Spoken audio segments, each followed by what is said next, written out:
little brother. I couldn't blame her. The yellow cloud that rolled towards us, obscuring the landscape, was like nothing I'd ever seen before. I leaned over the steering wheel, staring. It's gonna be okay. We're almost home.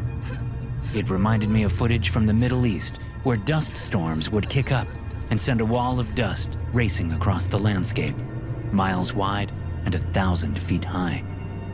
Denise was leaning diagonally from her seat, reaching back over the center console to grab Paul's hand in some semblance of comfort.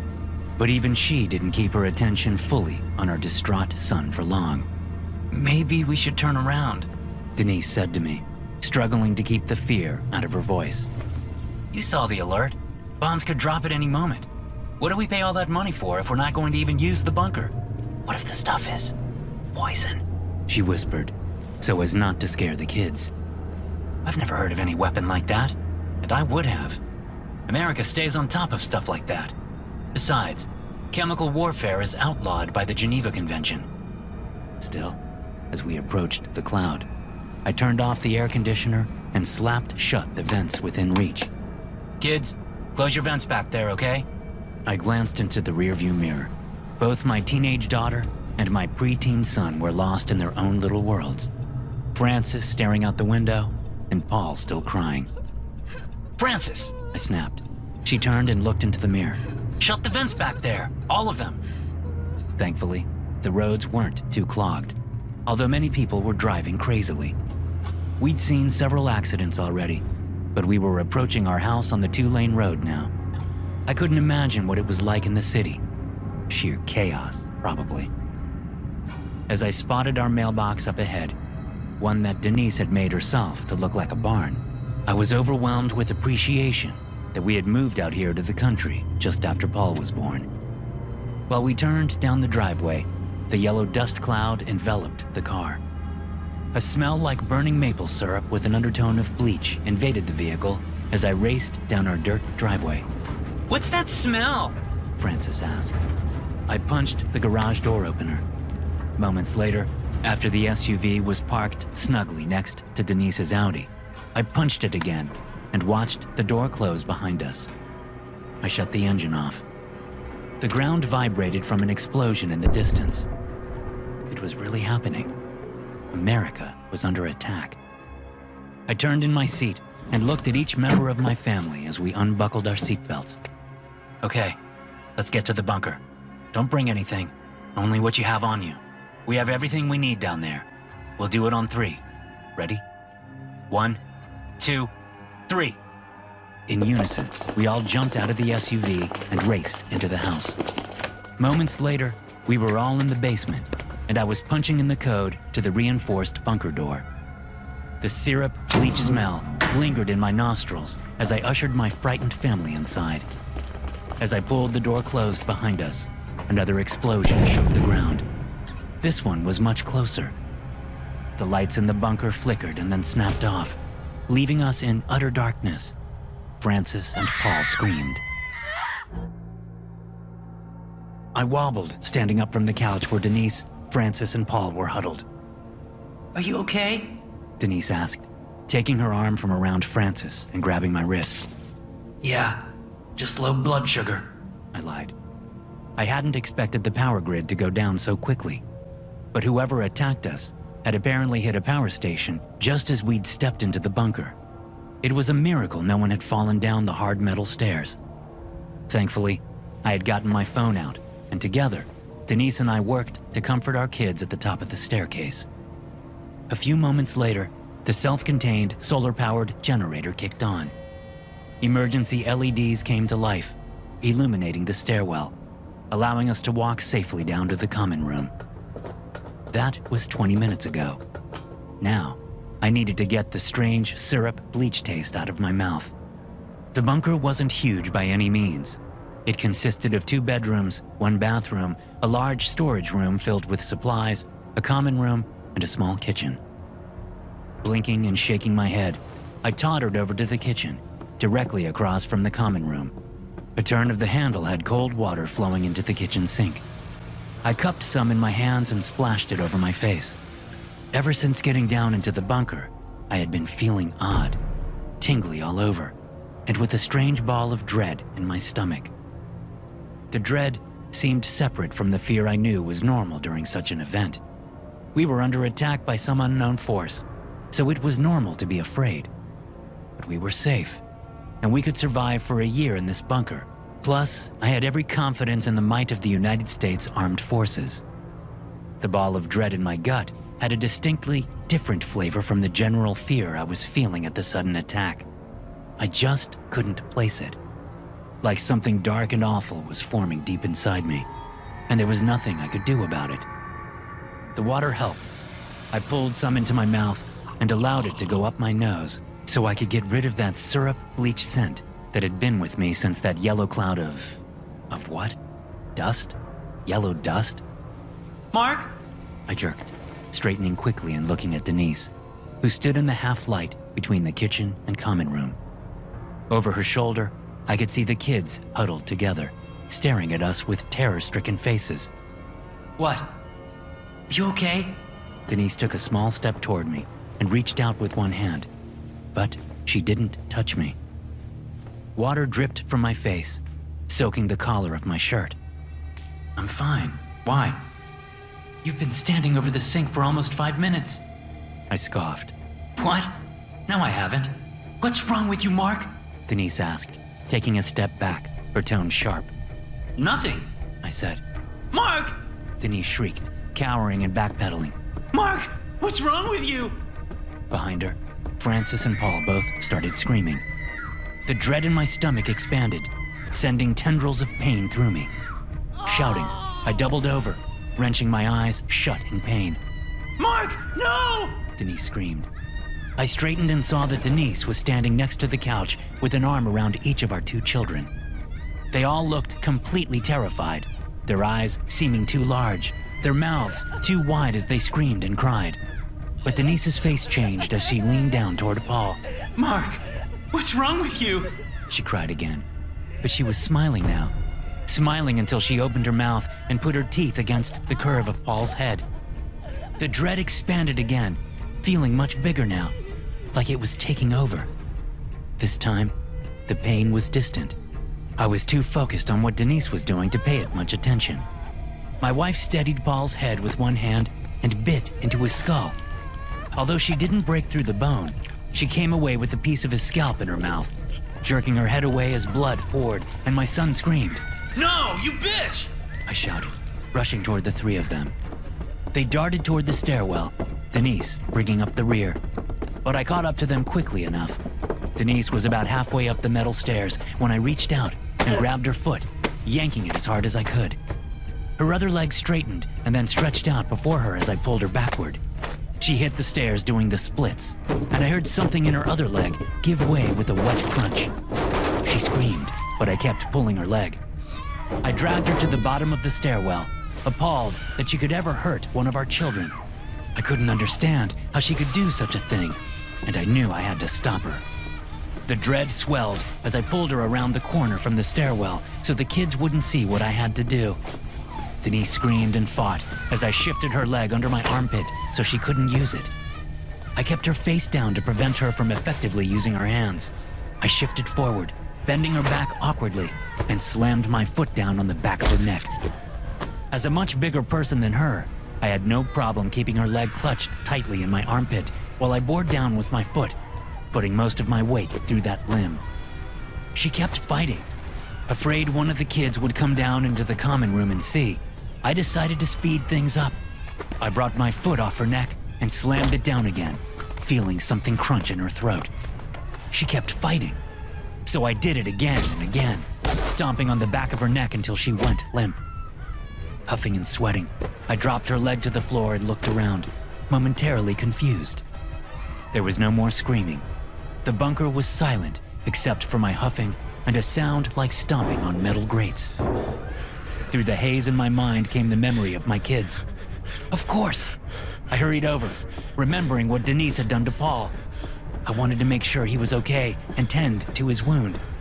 But as I rounded the corner, a loud metal clatter came from the staircase. My daughter's body tumbled down the last few steps and came to rest at my feet. I stared down at her, unsure whether she was unconscious or dead. Her eyes were closed, and blood trickled from a gash in her forehead, surely from hitting the corner of a metal step on her way down. I dropped to my knees next to her, but before I could feel for a pulse, Paul shouted down from the top of the stairs, Don't touch her! She's infected! I flinched away from my daughter. Infected? She tried to infect me! Paul said. So I pushed her! I still hadn't taken my eyes off my daughter, but I saw what Paul was talking about now. She was infected. Something like black mold grew in pulsating splotches on her skin. Giving her a wide berth, I headed up the stairs and grabbed Paul by the shoulders. Are you okay? Yeah, she didn't infect me. It's okay. I looked at the side of his head, where my wife had bitten him, but there was no wound. I shook my head, confused. The mass of dread inside me pulsed, this time feeling like it was crowding all my internal organs against my ribs and flesh. My confusion seemed to float away. What mattered was that Paul was okay. Let's go back down, I said. We have to stay down here, so we don't get infected too. Paul gaped at me, but he said nothing.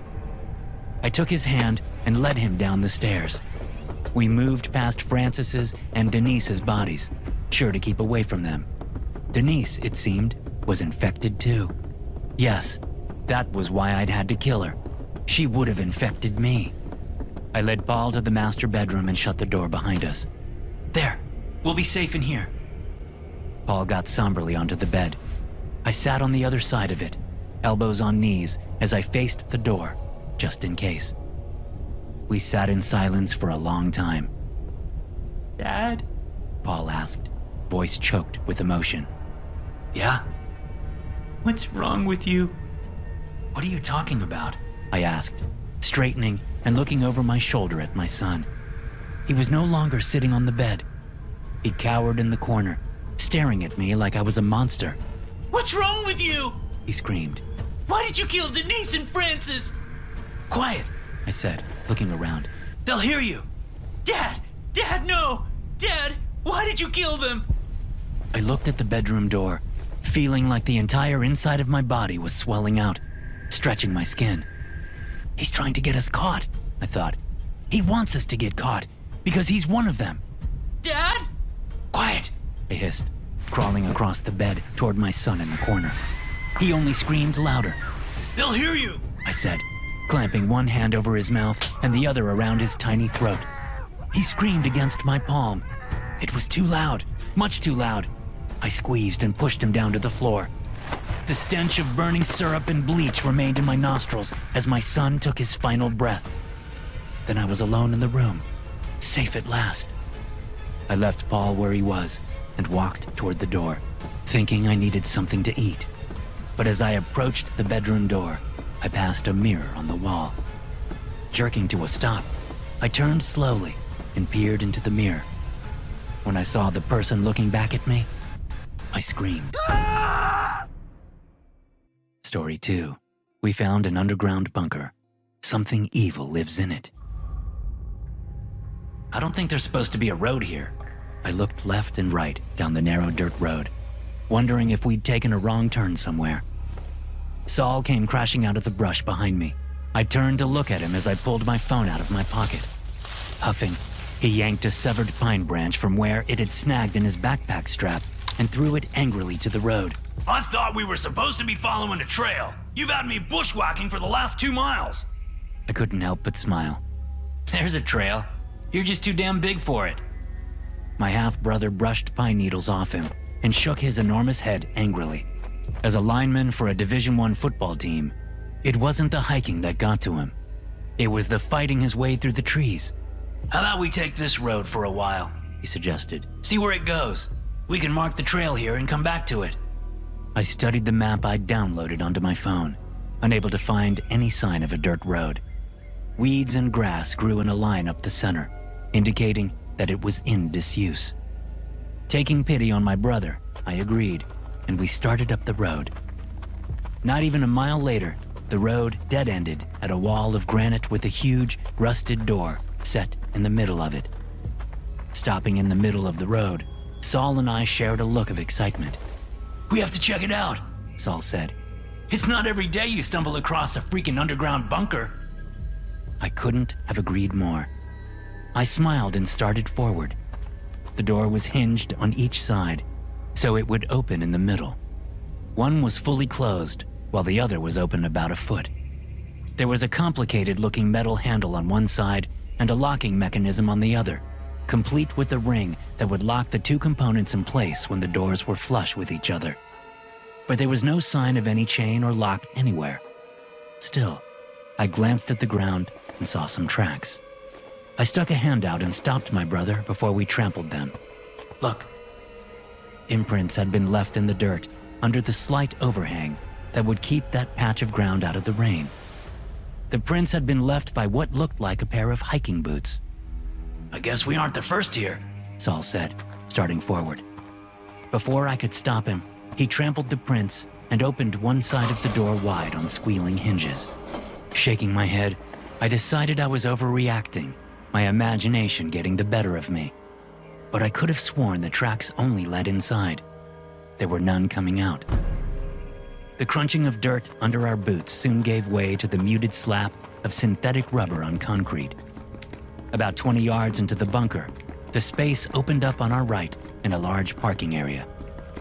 The walls were concrete, and large concrete pillars stood in a line, holding the ceiling up a good 15 feet overhead. The only vehicle in the place was an ancient-looking World War II-era Jeep. It sat on cinder blocks, its tires long gone. The hood stood propped open like the mouth of some prehistoric creature that had been fossilized and long ago untombed from its stony grave. We ventured over, our footsteps echoing down the corridor that stretched before us, off into a black void. The only thing left in the Jeep's engine compartment was the engine itself. Everything else had been stripped out, probably shortly after the Second World War ended.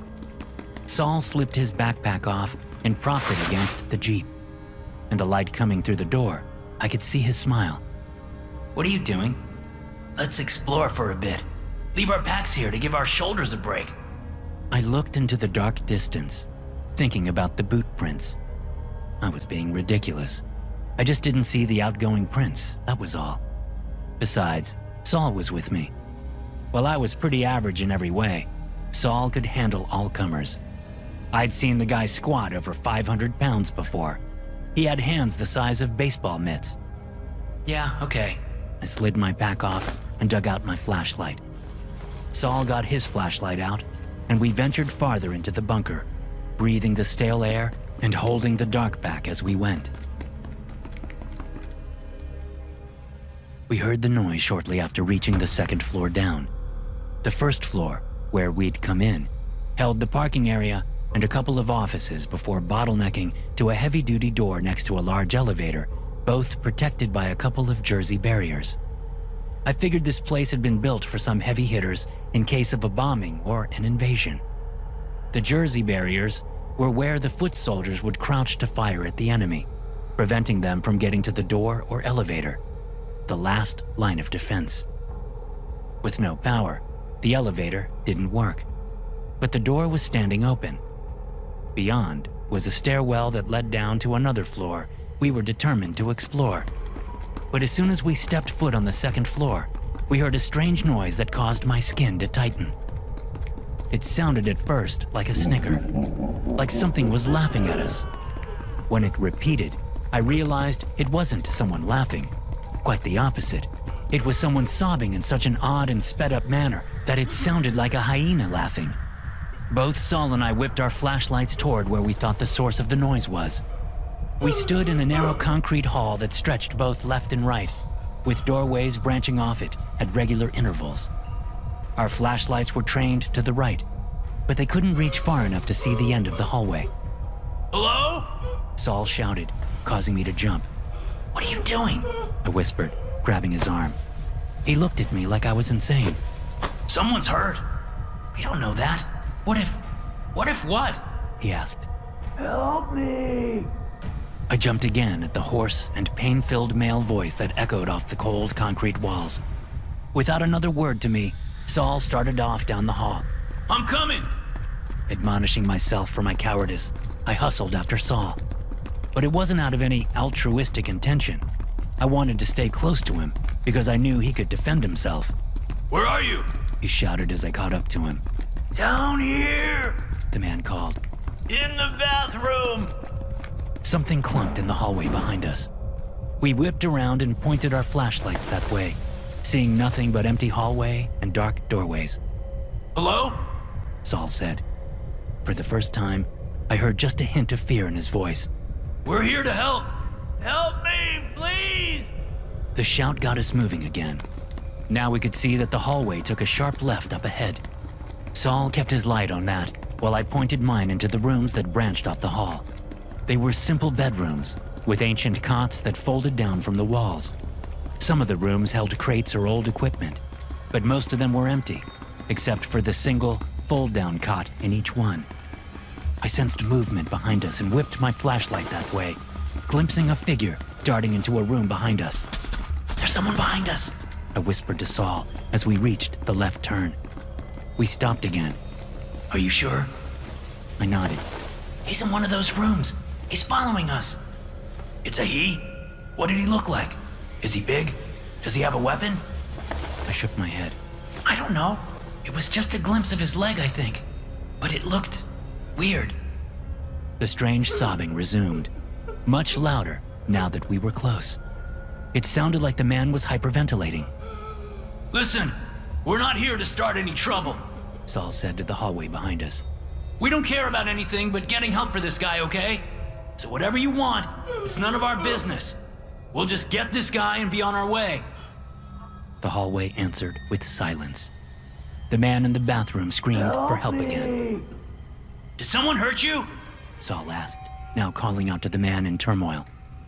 There was no answer. Even the sobbing stopped. I thought maybe the man was dead. Then he called for help again. What the fuck? Saul said, shaking his head in frustration. I kept my flashlight pointed down the hall behind us, going over repeatedly what I had seen. The quick glimpse of a figure. The more I thought about it, the more I realized it wasn't a human leg I'd seen. I think it's an animal, I said. What? What kind? Animals don't stalk humans. Maybe a cougar? Saul shook his head. Which room did it go into? I pointed. Fourth one down on the right. Stay here and watch my back. Shout if you see anything. The injured man shouted for help from the bathroom again. Without thinking, I turned my flashlight that way, shining it down the empty hallway. Hold on! A squelching noise erupted from the direction Saul had gone. I turned and shone my flashlight on Saul's back. He stood on his tiptoes, shoulders hunched forward, his own flashlight held limply in his right hand. I blinked, trying to compute what I was seeing. Saul was twitching, his arms jerking and his body flinching back and forth. He dropped his flashlight, which hit the ground just a moment before his size 18 feet left the floor. That was when I glimpsed whatever was on the other side of him, previously blocked by his bulk. His attacker's feet weren't human, although they had 5 toes on each limb. Protruding from each toe was a curved black claw. The thing that came to mind was a bear's feet, but there was no fur, only gnarled skin so dark it was almost black. The ankle joints on each leg were thick with bulbous protrusions, as though tumors had sprouted there. My eyes traveled up, but the rest of the creature was blocked by my half-brother's body. Blood splattered the floor between the two of them. I took a step forward to help Saul, but as I did so, the back of his shirt poked out as if something sharp had just protruded from his body. And as blood soaked into the fabric of his tan-colored shirt, I knew that was what had happened. The shirt settled again, but Saul's body kept twitching in time to a horrific squelching sound. More blood splattered the floor, soon followed by a tangle of intestines dropping needily to the wet floor. I turned and ran, darting through the first door I saw, finding myself in a large bathroom with 5 toilet stalls, 5 sinks, and 6 showers. Help!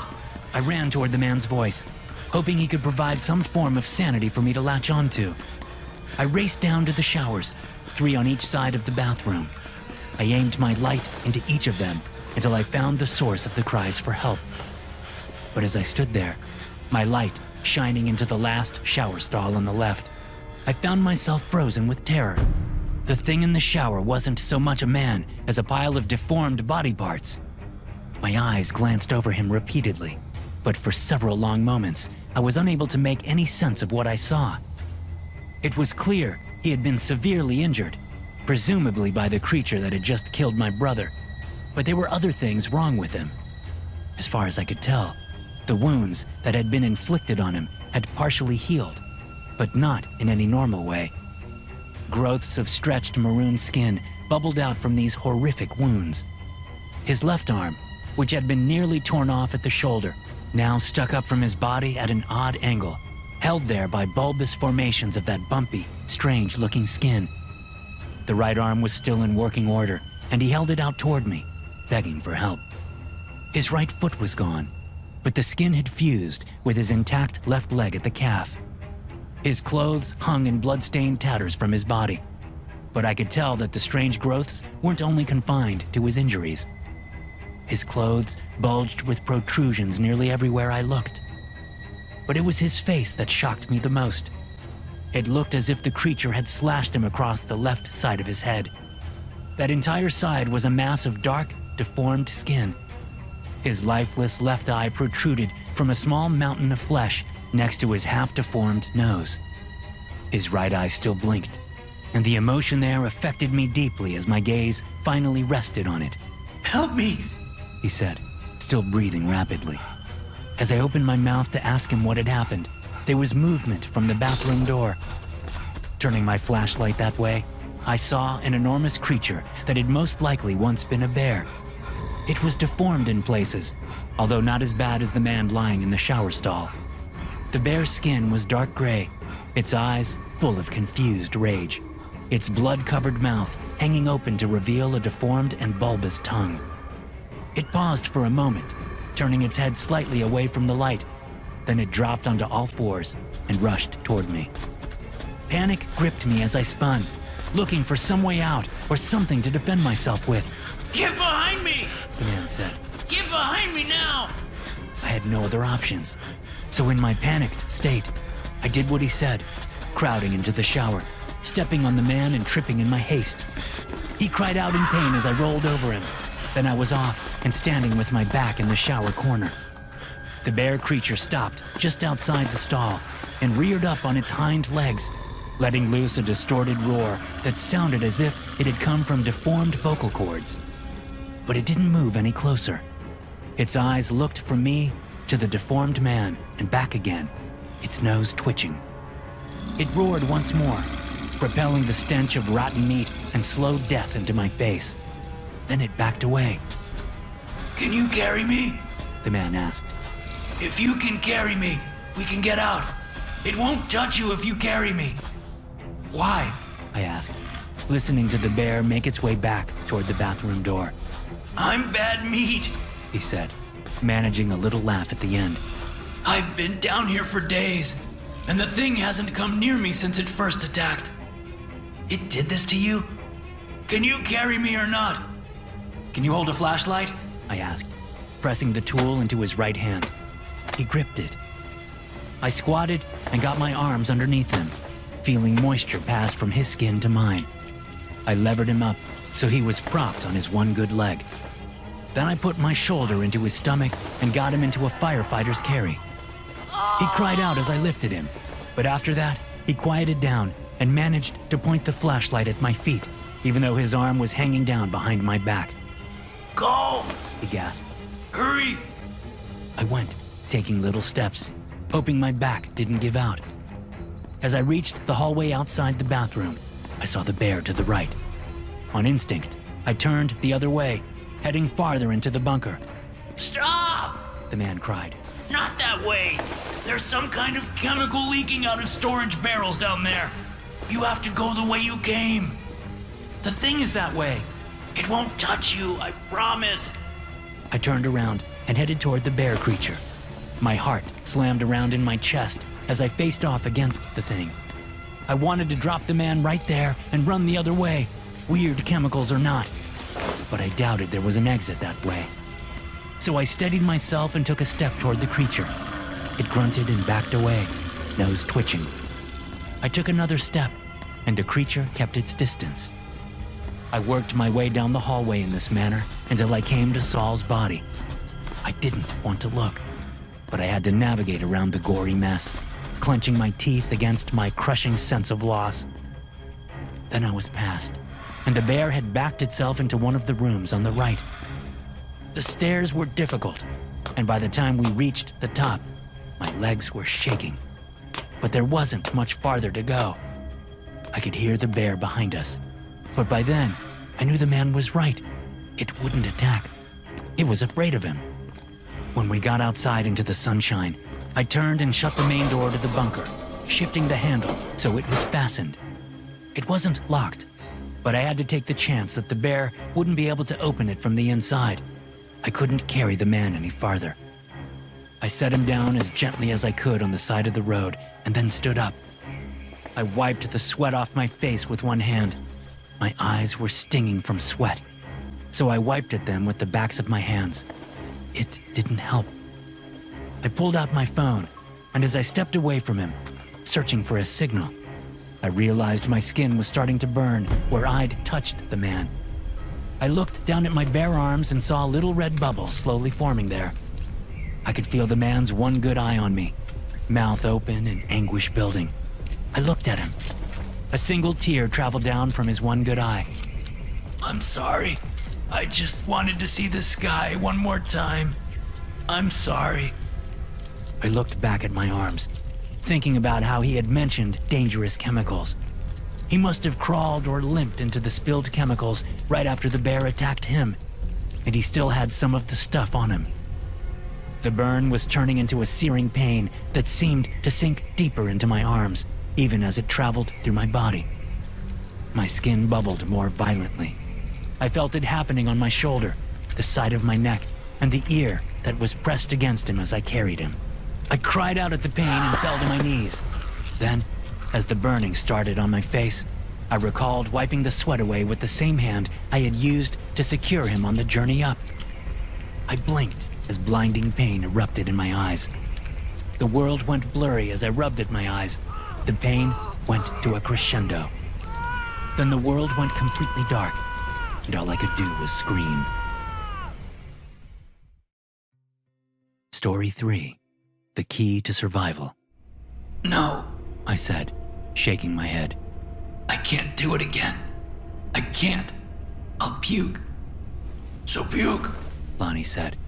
Once your stomach is empty, you'll have a little motivation. I ignored Lonnie, still shaking my head, eyes fixed on Davian, who sat across from me in a reclining chair. His deep-set, dark eyes still exuded kindness and sympathy, but not so much as they had a year ago. Like all of ours, his face had grown gaunt from slowly starving. But he still had a commanding presence, and, as I had during every tribulation of the last year, I looked to him for reassurance. This time, there was little to be found. You agreed? Davian whispered, his voice seeming to fill the entire bunker, even though he wasn't at anything approaching full volume. Lonnie leaned over from his side of the couch and gripped my arm.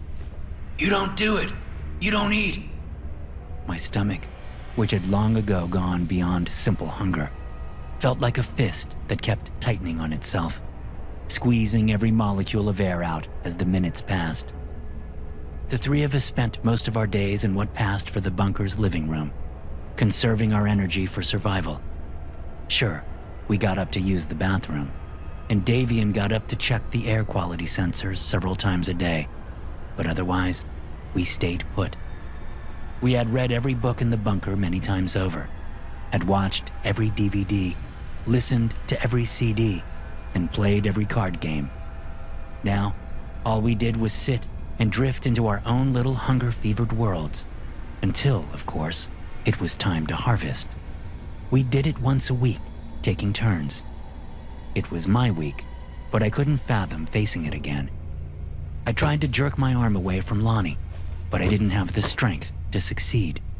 And he hung on tight, digging his fingers into my minuscule muscle. You know what happens when you don't pull your weight? We all agreed. Lonnie sounded like a ghost, and I didn't dare look at him. His bulging eyes and protruding cheekbones only gave his rodent-like face a more disturbing quality that bordered on inhuman. But it was true. We had all agreed, even if that conversation, which had lasted the better part of a week, seemed like it had happened in a dream. We weren't the same people as we had been when we'd rushed into the bunker over a year ago. Not even close. We had gone from being co-workers, employed by an uber-rich bachelor, to being rats trapped underground, struggling to survive. What about the air? I asked Davian. Can you check it? I checked earlier. Davian said. It's still not safe. Check it again, please. Davian sighed, and I thought for a moment that the former head of security was going to deny my request. But he stood up from the lounge chair and shuffled toward the control room. I got to my feet and followed him on shaky legs, head swimming from the exertion of standing. We passed the kitchen on the left and the pantry on the right, with its closed door. I did my best not to look at it. Soon enough, we were in the control room. Davian didn't bother sitting down at the chair in front of the computer. He woke the screen up, clicked around, and then brought up a digital gauge displaying a complicated set of numbers. He studied them for a moment as I stood by, hands clasped hopefully in front of my chest. When he shook his head, my hands dropped to my sides. See? He pointed at the screen. It's still not breathable out there. I'm sorry. We're stuck in here for a while yet. I hadn't understood how to read the numbers, even when my brain was operating at full capacity. Now, as I slowly starved to death, it was like looking at the stream of numbers from the Matrix and trying to make sense of them. It was impossible. But Davian knew. As head of security, he had been in charge of learning the system so he could teach Mr. Maddox. He stepped to me and grabbed my shoulder. I'm sorry, Blaine, but you have to do it. It's your turn. We shuffled back to the kitchen, where Davian left after a brief word of encouragement. I found the tray of supplies in their place on the stainless steel counter and picked them up, turning to the closed pantry door. My stomach clenched again, and I felt a watery looseness in my bowels.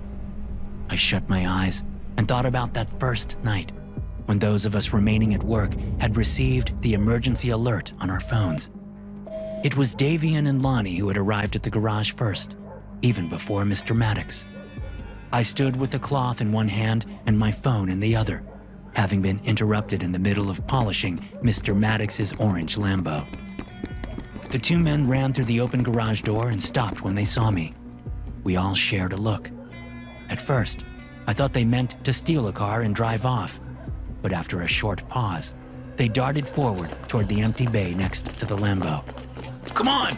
Davian said, grabbing my arm and bringing me over into the next bay, where there was a rectangular oil pit built into the garage floor.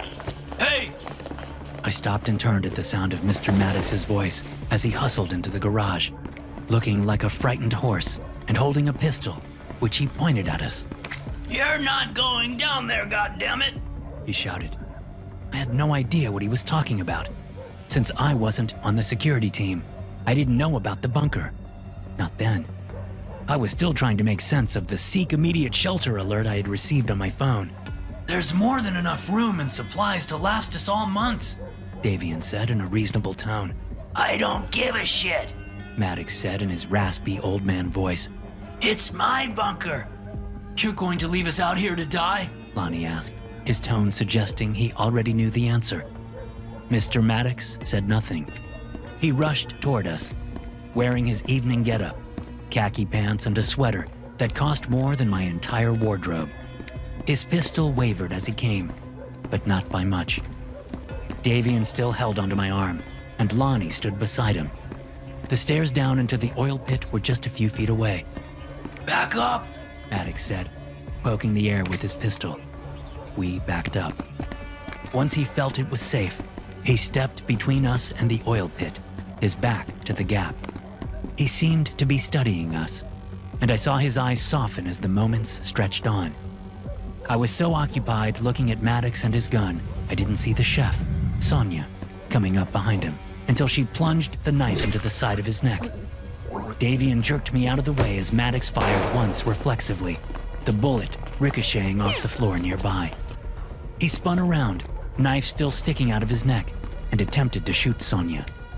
Lonnie lurched forward and shoved Maddox, sending him toppling into the oil pit. He landed in such a way that it ripped the knife out of his neck and the gun out of his hand. We all stood around the oil pit and watched him bleed out. Then, as the ground shook with the first distant explosions, we came to our senses. Davian led the way, stepping through the puddle of Maddox's blood, lifting the secret trapdoor at the bottom of the oil pit and ushering us down to the bunker's entrance. He punched the code in and got us all inside. We thought for sure we would be able to come out in a month or two, max. That wasn't the case. Now, a year on, we'd completely changed. Those people who had all been united against Maddox were barely holding it together now. I thought about all this as I stood in front of the pantry door, although I tried my best not to remember. It didn't help things any. It made them worse. But I knew I had to do it, or I wouldn't eat. Composing myself, I stepped forward and balanced the tray of supplies with one hand while opening the door with the other. Stepping inside, I flipped on the light, illuminating Sonia, or what was left of her. We'd already eaten so much of her, but she had been the largest among us, with the most fat. We knew she would last the longest, as her body could use the fat as energy before it started to attack the muscle. Wearing only her stained and soiled underwear and a bra, she flopped around on the floor, fighting against her binds. But she had no arms anymore. They both ended at just beyond the shoulder joints in bandaged nubs. One of her legs was gone up to the knee, and the other was missing her foot. She shouted and grunted, but she couldn't make words because Lonnie had cut her tongue out long ago. We had split it. It wasn't much, but it was delicious. She stared accusingly with her dark eyes, shouting wordlessly, flopping around in smeared shit and piss. When we first endeavored to eat her, we had all agreed to take turns cutting and cleaning. But as the other limited provisions dwindled and our energy with it, we stopped with the daily cleaning. We just let her go to the bathroom in her underwear and only cleaned her once a week when we did the cutting. That was my first order of business, getting Sonia cleaned up so I could cut her without contaminating the meat. Only after I did the cutting would I feed her some rice and beans, the only two food sources we had left, aside from Sonia, of course. The amount that we gave her was well worth the fresh meat we got in return.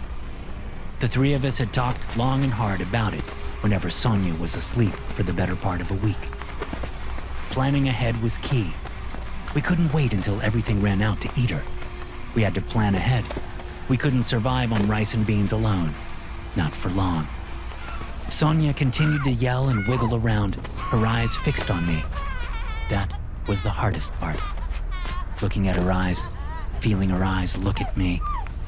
We had been friendly back before this whole thing. She had, on several occasions, snuck me some food from the kitchen. Twice, I let her drive one of Mr. Maddox's expensive cars while the boss was away. I had liked her back then. I still did. But I liked living more. As I pulled on gloves and set about cleaning up, the feel of her eyes on me was like two red-hot pokers pressing into my flesh. I tried to ignore them, but it was impossible. She wouldn't stop staring. Even when she tired herself out and stopped flopping around, she wouldn't stop staring. I felt the creeping hand of insanity gripping the back of my neck, and not for the first time.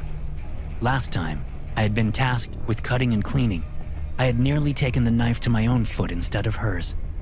But now, with those eyes, I couldn't concentrate. My stomach clenched impossibly tight, causing me to double over. Her eyes prodded me as I gripped my stomach with soiled gloves. They prodded me as I let out a whine.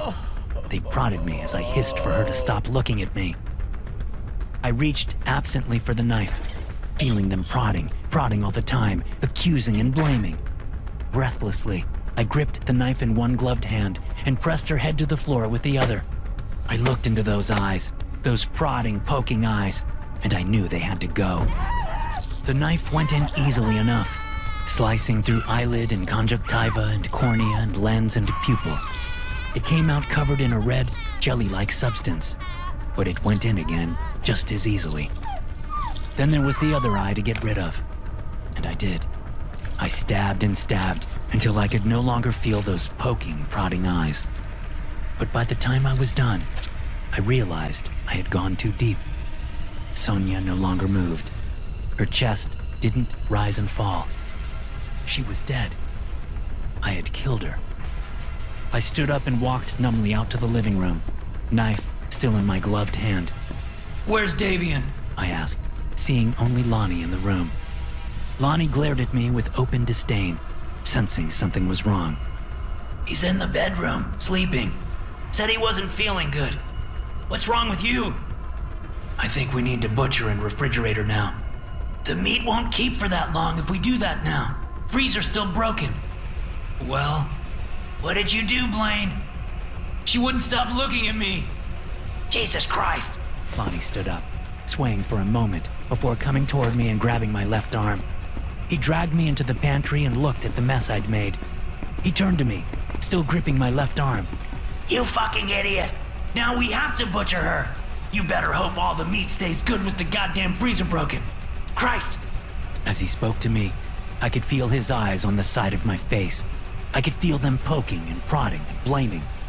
I looked down at the bloody knife I still held in my hand. Then I looked up and met Lonnie's gaze, and saw Sonia's eyes staring back at me.